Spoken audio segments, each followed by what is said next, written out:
Okay guys, welcome back na naman sa aking YouTube channel. So yun guys, umabot na rin kami sa Epic Bless Box, yung clan namin guys. Yung clan na hindi namin sinuko. Yung clan na hindi namin binigay. O yan. So level 30 na, nakakatuwa lang kasi nga yung clan namin is umabot at least kahit naging Epic Box lang. So solid na yan, maganda na rin yung nakukuha dyan. So kailangan pala gift level 30, di ba? So yun.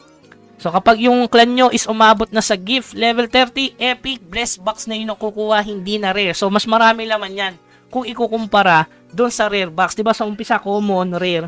Tapos eto na, Epic Black Box na kami. So ito na siguro yung maximum. Baka may susunod pa dyan platinum, hindi naman siguro. So tingnan natin yung laman. Sobrang solid yan guys. Clan namin. Clan na hindi sinuko. Clan na vintage clan. De, joke lang. So, yun. Ito na. Tingnan natin kung ano makukuha. Kung Bokya ba, DS. Siyempre, may DS yan. May energy. Sana maraming glittering. Kahit glittering na lang kasi alam ko maraming glittering yan. So, yan guys. Grabe. 125. DS 125 energy. So, nadagdagan siya. Kung dati 100k, ngayon nadagdagan siya ng 25,000 na